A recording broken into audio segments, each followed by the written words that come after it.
Shalom saudara, haleluya. Selamat bertemu kembali dalam siri pembelajaran surat Roma. Kasih karunia dan damai sejahtera melimpahi kamu oleh pengenalan akan Allah dan akan Yesus Tuhan kita. Haleluya, hari ini kita sambung lagi bab yang kedua dari ayat 17 hingga ke 24 yang bertajuk menjadi pengikut yang lebih bertanggung jawab. Sebelum ini kita telah melihat petikan dari ayat 6 hingga ke 13 ataupun 15 berbicara tentang penghakiman Allah, yaitu penghakiman Tuhan berdasarkan perbuatan dan penghakiman Tuhan yang tidaklah berat sebelah. Secara ringkasnya, saya boleh merumuskan bahagian ini dengan ayat 14 dan 15 yang sebelum ini ya. Apabila bangsa-bangsa lain yang tidak memiliki hukum Taurat oleh dorongan diri sendiri melakukan apa yang dituntut hukum Taurat, maka walaupun mereka tidak memiliki hukum Taurat, mereka menjadi hukum Taurat bagi diri mereka sendiri. Sebab dengan itu mereka menunjukkan bahwa isi hukum Taurat ada tertulis di dalam hati mereka dan suara hati mereka turut bersaksi dan pikiran mereka saling menuduh atau saling membela. Bangsa-bangsa yang lain yaitu yang bukan Yahudi, ya mereka memang tidak memiliki hukum Taurat, tapi mereka memiliki hukum moral ya yang tersurat dalam hati mereka. Ya saudara, maka Tuhan akan menghakimi sesuai dengan apa yang kita tahu dan apa yang kita lakukan dengan apa yang kita tahu. Ya, Tuhan tidak memandang bulu, ya berarti penghakiman Allah adalah adil, tidak melihat warna kulit, suku maupun agama ya. Sama ada seseorang itu Kristen atau bukan Kristen, sama ada dia Yahudi atau bukan Yahudi, semuanya akan berada di bawah penghakiman Allah yang esa. Dan terutamanya orang Yahudi.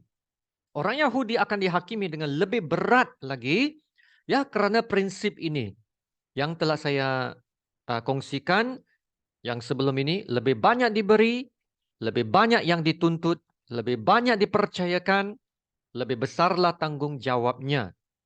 Ya, saya hanya ulang secara ringkas bahagian yang sebelumnya ya. Nah, dengan ini kita lihat petikan yang seterusnya dari ayat 17 hingga ke 24. Tetapi jika kamu menyebut dirimu orang Yahudi dan bersandar kepada hukum Taurat, bermegah dalam Allah, dan tahu akan kehendaknya, dan oleh kerana diajar dalam hukum Taurat, dapat tahu mana yang baik dan mana yang tidak baik, dan yakin bahwa engkau adalah penuntun orang buta dan terang bagi mereka yang di dalam kegelapan, pendidik orang bodoh dan pengajar orang yang belum dewasa. Karena dalam hukum Taurat, engkau memiliki kegenapan segala kepandaian dan kebenaran. Jadi, bagaimanakah engkau yang mengajar orang lain, tidakkah engkau mengajar dirimu sendiri? Engkau yang mengajar, jangan mencuri, mengapa engkau sendiri mencuri? Engkau yang berkata, jangan berzina, mengapa engkau sendiri berzina? Engkau yang jijik akan segala berhala, mengapa engkau sendiri merampok rumah berhala? Engkau bermegah atas hukum Taurat, mengapa engkau sendiri menghina Allah dengan melanggar hukum Taurat itu? Seperti ada tertulis, sebab oleh kerana kamulah nama Allah dihujat di antara bangsa-bangsa lain. Ya, demikianlah firman Tuhan. Kita kembali kepada ayat yang ke-17. Dan ayat ini bermula dengan berkata, jika kamu menyebut dirimu orang Yahudi. Paulus berbicara kepada orang-orang Yahudi sekarang ya. Ya, sebelum ini Paulus berbicara tentang bangsa-bangsa lain. Nah, apa yang Paulus ingin sampaikan ialah sama ada orang itu Yahudi atau bukan Yahudi, semuanya berdosa dan perlu diselamatkan. Ya, walaupun bangsa Yahudi adalah bangsa yang istimewa, ya mereka perlu diselamatkan juga. Ya, bangsa Yahudi sememangnya adalah bangsa yang istimewa ya. Nah, apakah keistimewaan mereka? Ya, dalam 2 ayat 17 hingga ke-18 kita dapat lihat keistimewaan orang-orang Yahudi, mereka menyebut dirinya orang Yahudi. Ya, bersandar kepada hukum Taurat. Mereka bermegah dalam Allah. Mereka mengenal kehendak Tuhan. Mereka diajar dalam hukum Taurat.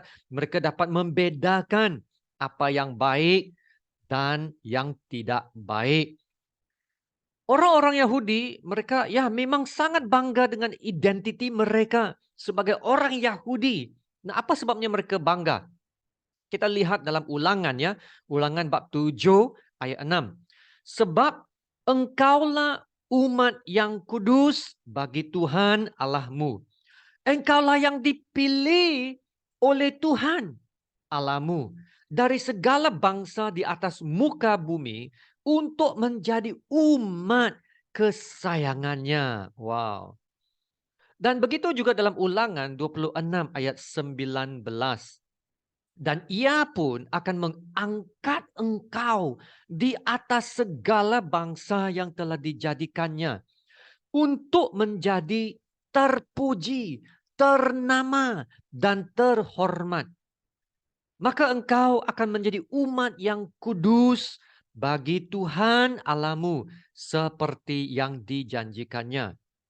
Nah, mereka berasa mereka lebih unggul ya dari bangsa-bangsa yang lain karena mereka tahu mereka adalah umat pilihan Allah, umat yang tersayang. Ya, mereka bangga dengan latar belakang sejarah mereka ya sebagai bangsa yang telah mengalahkan gergasi-gergasi, mengalahkan bangsa-bangsa yang lebih besar, dan semua ini adalah karena penyertaan Tuhan yang bersama dengan mereka. Maka mereka bermegah dalam Allah, yaitu mereka bangga ya bahwa Tuhan telah memilih bangsa Yahudi dari segala bangsa dan mengangkat mereka menjadi anak-anak Allah. Wow. Ya, yaitu Allah telah masuk ke dalam suatu perhubungan yang istimewa dengan bangsa Yahudi. Nah, perhatikan kembali kepada Roma ya 2:18 ini, mereka diajar dalam hukum Taurat. Bangsa Yahudi ya memang menyanjung tinggi hukum Taurat karena ianya diturunkan kepada mereka secara langsung ya dari Tuhan. Dan sejak itu mereka telah diajar, dibimbing uh, dalam jalan-jalan hukum Taurat. Ya, dan karena itu mereka pikir ya mereka dapat membedakan apa yang baik dan tidak baik. Ya, penilaian, ada penilaian ya. Mereka tahu tentang hal-hal yang rohani, apa yang benar dan hal-hal moral. Ya, maka mereka pun pikir mereka lebih layaklah ya menjadi guru moral dan mereka lebih layak mengajar hukum Allah kepada bangsa-bangsa lain yang tidak mengenal Tuhan, yang tidak ada hukum Taurat. Nah, inilah yang dijelaskan dalam ayat 19 hingga ke-20 ini. Dan yakin bahwa engkau adalah penuntun orang buta dan terang bagi mereka yang di dalam kegelapan, pendidik orang bodoh dan pengajar orang yang belum dewasa. Karena dalam hukum Taurat engkau memiliki kegenapan segala kepandaian dan kebenaran. Ya, karena orang-orang Yahudi memiliki ciri-ciri yang istimewa, ya, memiliki pengetahuan dan kebenaran ya dalam hukum-hukum Taurat Tuhan, ya maka mereka pun yakinlah ya mereka boleh menjadi guru moral ya kepada mereka yang tidak memiliki pengetahuan moral dan spiritual. Lalu mereka mengangkat diri sebagai penuntun orang buta, pendidik orang bodoh, dan pengajar kepada mereka yang belum matang. Tapi tiba-tiba bermula dari ayat 21 hingga ke penghujung bab ini, Paulus memberikan kata-kata teguran yang sangat kuat kepada orang-orang Yahudi. Ya, secara ringkasnya Paulus mengatakan orang-orang Yahudi mereka memiliki hukum Taurat, ya, tetapi mereka tidak mematuhi sepenuhnya dan akibatnya nama Tuhan yang dihujat di antara bangsa-bangsa lain. Ya, sekarang mari kita baca ayat 21 hingga 23. Jadi, bagaimanakah engkau yang mengajar orang lain, tidakkah engkau mengajar dirimu sendiri? Engkau yang mengajar, jangan mencuri. Mengapa engkau sendiri mencuri? Engkau yang berkata, jangan berzina. Mengapa engkau sendiri berzina? Engkau yang jijik akan segala berhala. Mengapa engkau sendiri merompak rumah berhala? Engkau bermegah atas hukum Taurat. Mengapa engkau sendiri menghina Allah dengan melanggar hukum Taurat itu? Ya, orang-orang Yahudi, mereka tahu hukum-hukum Taurat. Mereka mengajar, mereka menegur, dan menyuruh orang lain supaya jangan mencuri, jangan berzina, jangan merompak rumah berhala. Tapi Paulus berkata, mereka sendiri melakukan dosa yang sama. Mereka mengajar hukum-hukum Taurat kepada orang lain. Tetapi mereka tidak mengajar diri mereka sendiri. Yaitu mereka tidak melakukan hukum Allah. Sebaliknya mereka melakukan dosa yang sama dengan bangsa-bangsa lain. Ya, bagaimana mereka mencuri? Yesus ya pernah menegur orang-orang Farisi dalam Matius 23 ya ayat yang ke-14. Celakalah kamu hai ahli-ahli Taurat dan orang-orang Farisi. Hai kamu orang-orang munafik. Sebab kamu menelan rumah janda-janda sedang kamu mengelabui mata orang dengan doa yang panjang-panjang. Sebab itu kamu pasti akan menerima hukuman yang lebih berat. Orang-orang Farisi mengambil kesempatan ke atas orang-orang yang lemah. Ya, mungkin orang-orang Farisi mengelabui mata orang dengan membuat doa-doa panjang dan selepas itu minta bayaran untuk pelayanan itu. Ya, ada hamba Tuhan yang membuat pelayanan hanya untuk mendapat upah. Ya, mencari keuntungan dengan menjual Injil. Ini pernah dikatakan dalam Mika 3:11. Para kepalanya memutuskan hukum karena suap dan para imamnya memberi pengajaran karena bayaran. Para nabinya menenung karena uang. Padahal mereka bersandar kepada Tuhan dengan berkata, bukankah Tuhan ada di tengah-tengah kita? Tidak akan datang malapetaka menimpa kita. Begitu juga dalam perjanjian baru Titus bab 1 ayat 10 dan 11. Karena sudah banyak orang hidup tidak tertib, terutama di antara mereka yang berpegang pada hukum sunat. Dengan omongan yang sia-sia mereka menyesatkan pikiran. Orang-orang semacam itu harus ditutup mulutnya. Karena mereka mengacau banyak keluarga dengan mengajarkan yang tidak-tidak untuk mendapat untung yang memalukan. Ya, bagaimana pula dengan merompak rumah berhala? Ya, sebenarnya orang-orang Yahudi banyak bergumul dengan penyembahan berhala dari awal lagi.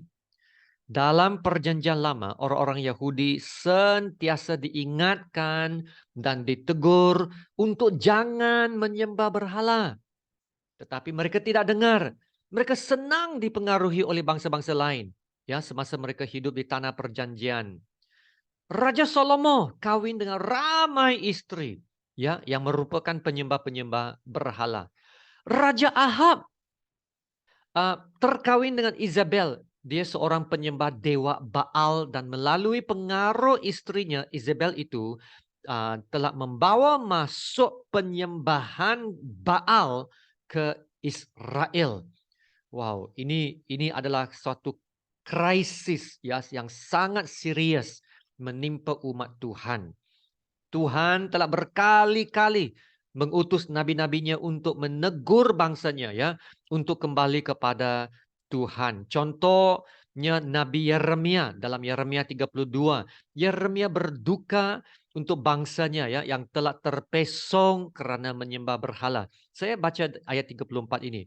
Mereka menempatkan dewa-dewa mereka yang menjijikkan di rumah yang di atasnya namaku diserukan untuk menajiskannya. Mereka mendirikan bukit-bukit pengorbanan untuk Baal di lembah Ben Hinnom untuk mempersembahkan anak-anak lelaki dan anak-anak perempuan mereka kepada Molok sebagai korban dalam api.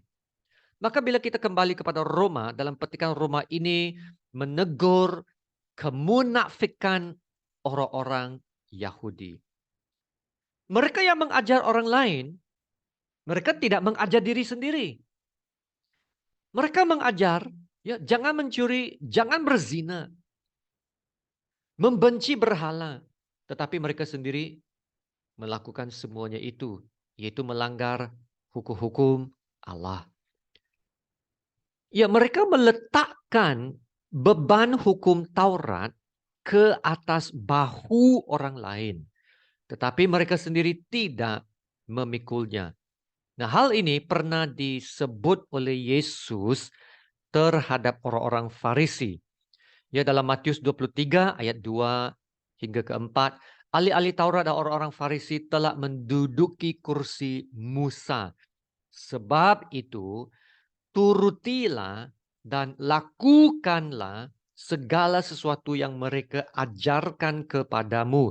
Tetapi janganlah kamu turuti perbuatan-perbuatan mereka. Ya, dengar itu ya.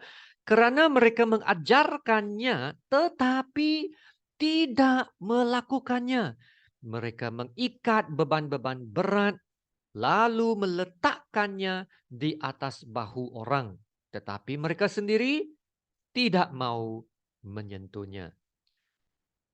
Ayat 3 berkata, turutilah dan lakukanlah segala sesuatu yang mereka ajarkan. Maksudnya, apa yang ahli-ahli Taurat ajar dari hukum Allah, kita boleh ikut. Ya, boleh ikut. Karena hukum-hukum Allah itu adalah baik dan harus kita mematuhinya. Tapi Yesus berkata, jangan pula kita terikut dengan cara kehidupan mereka yang munafik. Ya, ahli-ahli Taurat, mereka membebani orang lain dengan menyuruh mereka melakukan segala tuntutan hukum Taurat. Tetapi mereka sendiri gagal melakukannya. Ya, malah mereka melakukan yang sebaliknya, melanggari larangan-larangan hukum Taurat. Nah, inilah yang sangat memalukan. Ya, apabila orang lain memperhatikan umat Tuhan, yaitu orang-orang Yahudi ya, yang begitu bangga dengan keistimewaan identiti mereka, ya, yang ada hukum Taurat yang mulia. Tapi hidup mereka penuh dengan kedurjanaan dan kelaliman, yaitu hidup mereka itu tidak jauh bezalah dari orang duniawi. Nah, oleh kerana itulah ya nama Allah tercemar oleh umatnya sendiri. Dalam ayat 24 berkata, seperti ada tertulis, sebab oleh kerana kamulah nama Allah dihujat di antara bangsa-bangsa lain.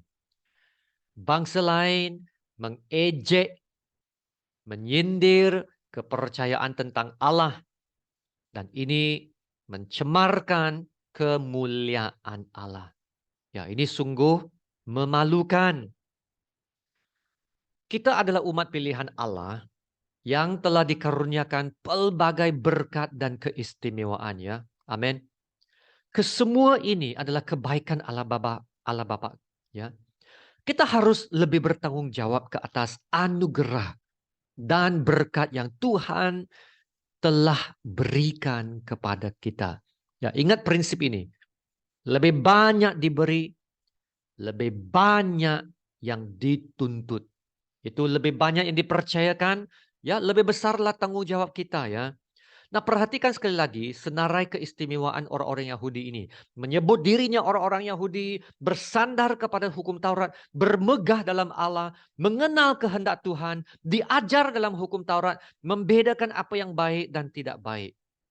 Kalau mereka bangga dengan identitas sebagai orang Yahudi, dianugerahkan hukum Taurat, mengenal kehendak Tuhan, maka mereka harus menjadi teladan yang baik, menjadi umat yang lebih bertanggung jawab. Lebih banyak diberi, lebih banyak yang dituntut, ya. Nah, inilah yang diingatkan kepada orang-orang yang Yahudi dari awal Perjanjian Lama. Dalam Ulangan 28 ayat 9 dan 10. Tuhan akan menetapkan engkau sebagai umatnya yang kudus, seperti yang dijanjikannya dengan sumpah kepadamu. Jika engkau berpegang pada perintah Tuhan Allahmu dan hidup menuruti jalan yang ditunjukkannya. Ya saudara, menuruti jalan, menurut jalan yang ditunjukkannya. Maka ayat 10 berkata, maka segala bangsa di bumi akan melihat bahwa nama Tuhan telah disebut atasmu dan mereka akan takut kepadamu. Haleluya saudara. Ya, bukannya menghujat namamu, tetapi mereka akan takut kepadamu, mereka akan memuliakan nama Tuhan juga. Haleluya. Maka saudara, bagi kita hari ini, kalau kita kata kita Kristen, maka hidup kita juga haruslah bersesuaian dengan firman Tuhan, ya, berpadanan dengan Injil dan panggilan Tuhan dalam hidup kita. Ya saudara, saudara kenalkah tokoh sejarah ini, Mahatma Gandhi? Tokoh yang paling terkenal dalam sejarah India. Bapak kemerdekaan India. Ya, dalam usia mudanya, Gandhi sangat terbuka kepada ajaran Kristus. Sebenarnya dia hampir menerima Yesus. Dia pernah ditanya, kenapa Anda menolak Kristus? Dan jawabannya ialah, oh, saya tidak pernah menolak Kristus. Malah saya suka Kristus. Tapi saya tidak suka Kristen yang hidupnya tidak seperti Kristus. Wow. Jelas sekali. Gandhi telah melihat orang-orang Kristen yang hidup mereka tidak berpadanan dengan ajaran Kristus. Nah, inilah yang menghalang Gandhi dari menerima Kristus. Nah, inilah kata Paulus. Sebab oleh karena kamulah nama Allah dihujat di antara bangsa-bangsa lain. Bayangkanlah kalau Gandhi menerima Yesus. Bapak kandung saya sendiri pernah berkata ini. Dunia akan bertambah lebih baik kalau orang Kristen melakukan setiap perintah Tuhan. Kalau orang Kristen melakukan setiap perintah Tuhan, menurut perintah Tuhan. Ya, betul juga kata dia. Ya, seperti Gandhi, bapak saya juga memperhatikan ramai orang Kristen tidak menjalani hidup mereka yang bersesuaian atau berpadanan dengan Injil Kristus. Dan karena itu, nama Allah dihujat di antara bangsa-bangsa lain. Ya, saudara, petikan ini sebenarnya mendedahkan kemunafikan orang-orang Kristen. Yaitu seorang yang sangat rajin beragama, tetapi tidak ada perhubungan dengan Tuhan. Seorang yang kuat beribadah, tetapi tidak meletakkan Tuhan Yesus sebagai yang terutama ataupun yang bertakhta dalam hidup. Ya, seorang yang berpengetahuan tentang Alkitab, seperti orang Yahudi yang tahu akan hukum Taurat, tetapi tidak menampakkan perubahan hidup dalam Kristus, tidak ada perubahan hidup. Ya, firman Tuhan tiada kesan dalam hidupnya. Ya, ataupun seorang itu dia menyembah Tuhan, tapi hatinya jauh daripada Tuhan. Dia hanya menyembah Tuhan dari bibirnya sahaja, ya, bukan dari hati. Ya, seorang yang dia berkata dia Kristen, tapi hidupnya bukan saksi yang baik. Maka saudara sadarlah bahwa orang sekeliling kita, kawan kita, saudara kita, sedang memperhatikan kita. pengajaran kita hari ini ialah menyadarkan kita bahwa kita harus menjadi saksi yang baik. Supaya melalui hidup kita yang semakin berubah, semakin dibaharui, kita dapat menjadi terang dan garam dunia.